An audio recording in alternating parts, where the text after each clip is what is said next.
So a Sabbath day journey would have been the distance that you would be allowed to walk on the Sabbath, but you'd have to stop then because any more walking would have been considered work. And you weren't allowed to work on the Sabbath. So there was a set amount of steps or a set amount of distance that was considered a Sabbath day journey, and you shouldn't go anywhere beyond that. So we know by this that the place where Jesus ascended is fairly close to Jerusalem. And although Luke wrote both the Gospel of Luke and now the book of the Acts of the Apostles, it was at the end of Luke that we got a little insight into where all of this was taking place. This ascension was taking place in a small little village just outside of Jerusalem, and the name of that village just happens to be Bethany. Right, that's where all of this was taking place. And so we know that because we know that Bethany was close to the Mount of Olives and they're a Sabbath day journey.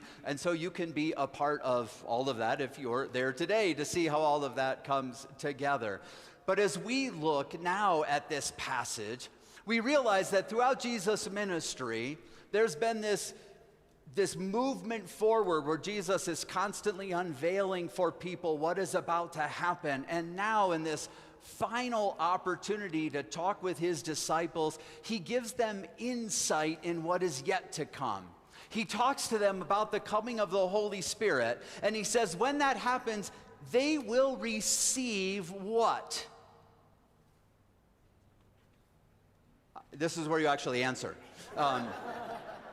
They will receive power. Okay, if you want, go back and look on page 5. It's right there in, see, now I didn't underline it here because I thought you'd all be right with me now. Let me see. Oh, there, thank you. Verse 8, third line down. But you will receive power when the Holy Spirit has come to you. So this is what they know is going to happen. They're going to receive this kind of power. And so then Jesus is lifted up, ascended into heaven, which would have been celebrated just a few days ago on Thursday. We would have celebrated the ascension. And then with everything that they have had, with everything that they've learned, to know that this power is going to come, Jesus ascends into heaven, and all of these wonderful disciples do what? Just stand there and stare. After all of that, go now. They've already heard from Matthew previously. We know Jesus had given them the Great Commission to go out and baptize in the name of the Father, Son, and Holy Spirit. He will be with them always to the end of the age. And now they know that they're going to receive this power. So let's just stare into heaven. Until finally 2 men stand next to him and they ask him a very basic question. Why are you staring? What are you doing just looking up into heaven? And then the biggest challenge that sometimes comes into our lives is the 2 men said to them, Jesus will return just as he left. And what has happened to people ever since is we just want to stare into heaven because we know Jesus will come back and take care of it all. And then maybe we don't have to. And so we even hear from these men that what did they do after all of this, after watching Jesus go into heaven? The 2 men said to him, why are you standing there? Go out and do what you need to do. They go back to Jerusalem. And where do they go? Probably to the same room that they shared the Passover meal with Jesus 40 days before. And they again sequester themselves in that room and they just pray. I have nothing against prayer. So just in case people say at the end of the sermon, we heard Jesus say we're not supposed to go pray. No, not at all.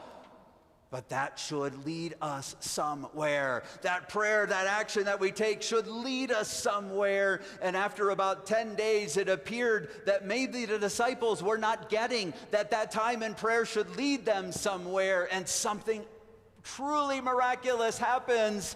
But I'm not going to tell you about it this week because that we'll talk about next week. So you got to be here to find out how that story continues. But I do want to go to our gospel reading for today and have you hear a little bit about how this might connect with the very notion that Jesus' disciples were staring into heaven. From Matthew chapter 14, we read this. This is after Jesus has preached to crowds. Jesus made the disciples get into the boat and go on ahead to the other side of the Sea of Galilee while he dismissed the crowds. And after he dismissed the crowds, he went up the mountain by himself to pray. And when evening came, he was there alone. But by this time the boat, battered by the waves, was far from the land, for the wind was against them. And early in the morning, Jesus came walking toward them on the sea. But when the disciples saw him walking on the sea, they were terrified, saying, "It is a ghost!" And they cried out in fear. But immediately Jesus spoke to them and said, "Take heart, it is I. Do not be afraid." Peter answered him, "Lord, if it is you, command me to come to you on the water." He said, "Come." So Peter got out of the boat, started walking on the water, and came toward Jesus. But when he noticed the strong wind, he became frightened and began to sink. He cried out, "Lord, save me!" Jesus immediately reached out his hand and caught him, saying to him, "You of little faith, why did you doubt?" When they got into the boat, the wind ceased. And those in the boat worshiped Jesus, saying, "Truly, you are the Son of God." And so as we hear this story, it lets me know at times that we feel like we are the people who really, in our biggest preference of how we might live in any particular time frame, know that it's a lot more comfortable living just staring into heaven, just sort of waiting for Jesus to come back and take care of it all.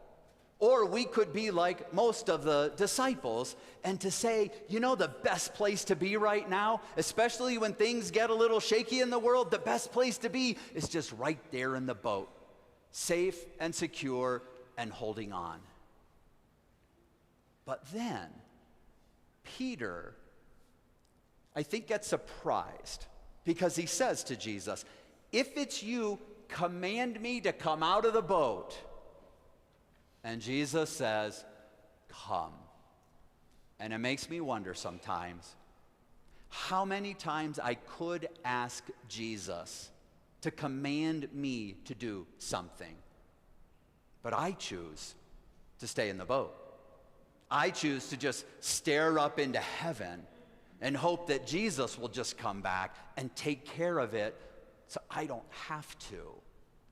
And sometimes I think even worship can feel like that. We can feel so safe where we are here, and sometimes we forget that there's all kinds of things happening in the world that maybe need my attention.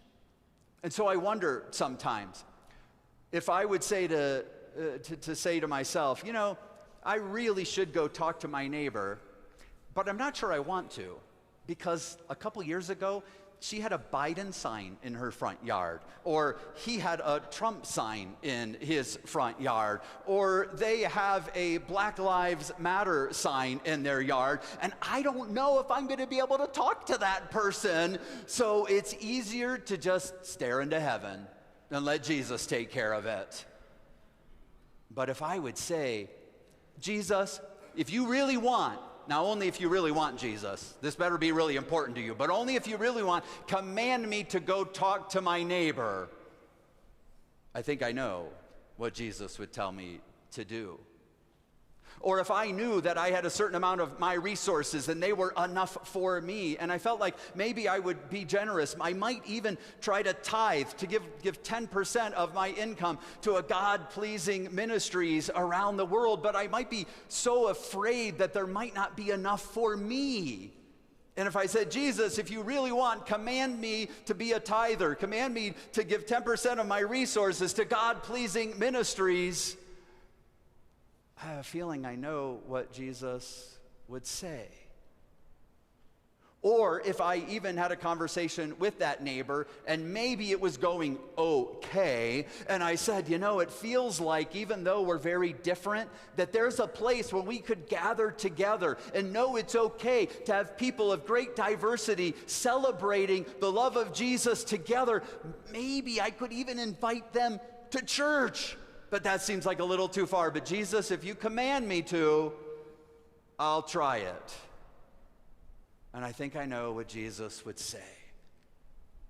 But what prevents me from asking Jesus most often is the fear of what might happen if Jesus actually tells me to go.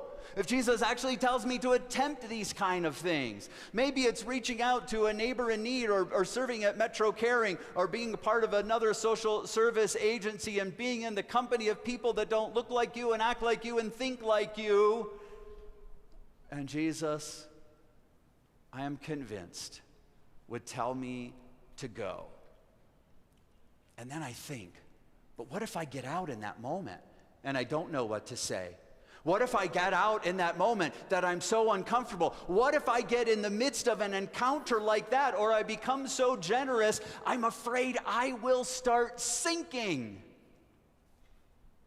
Oh yeah. I know if Jesus tells me to come or to go, he's not sending me alone. And Jesus would say, don't worry. If you feel like you're sinking, I'll be right there, reaching out a hand for you.